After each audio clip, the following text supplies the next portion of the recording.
Speaking of the Ivy League, Yale is now handing out perfect grades like they were participation trophies. A new report finds that 80% of grades at Yale were in the range this last academic year of, well, A. The New York Times headline, nearly everyone gets an A at Yale. All right. In the 2023 school year, nearly 80% of grades at Yale were A's or A minuses. It was even higher during the pandemic at 82% in 2020 to 2021. But it's been growing steadily since 2000, where 67% now in 2010 got A's.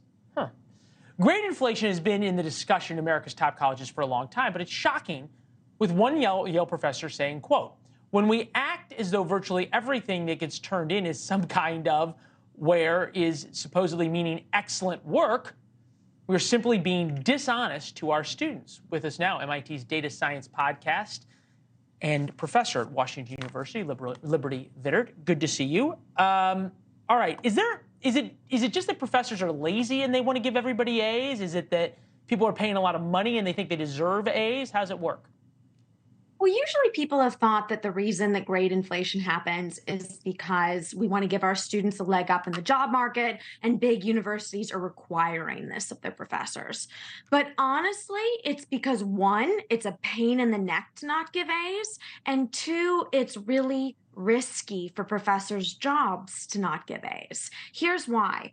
You give Joey a bad grade. So first of all, you get the incessant emails and whining from Joey. Then that doesn't work. You get the emails from Joey's parents trying to explain why Joey doesn't have an A besides the fact that his performance just wasn't A-level work. And then if that doesn't work, the accusations start to come out. You're racist, or you're homophobic, or I've gotten called anti-Semitic, and they only back down when I pointed out that I'm Jewish. And, there's no backup here for giving fair grades, because as soon as one of these accusations happen, professors are thrown to the wolves of these diversity, equity, and inclusion deans at the whiff of an accusation. So not only is it a pain in the neck, it's also risky for your job.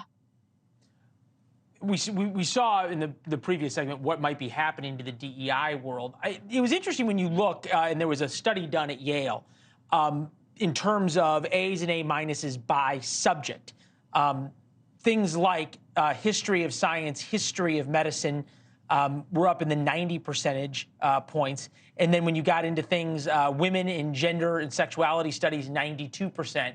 Mathematics, 55%.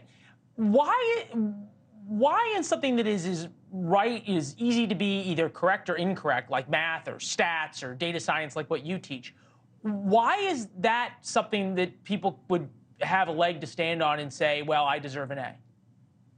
It's simply because they know that if they complain enough, or if they accuse enough, or if they emotionally blackmail enough, the professors will give in. As soon as the students know that, and they do know that now, then they double down, and the professors will cave, especially because the administrations won't back them up.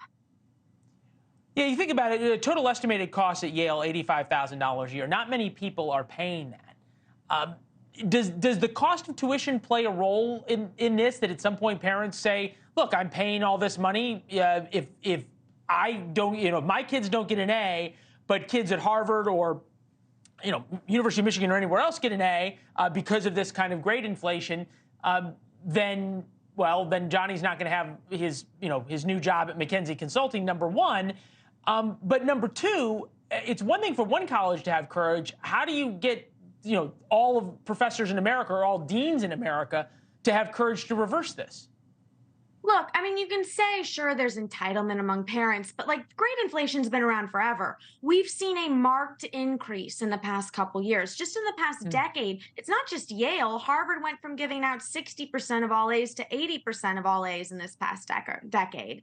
So it's not just Yale. It's not just entitlement. There has been this woke movement that has caused accusations. That's different than just complaining or whining. And that is what is really dangerous and scary for professors. And it's what's hurting hurting kids so badly. It's no longer just B+ work that kids complain and get an A. It's where kids have absolutely no mastery of the subject, are trying to get A grades, and they're getting them. And Thanks for watching. Go to joinnn.com to find NewsNation on your television provider.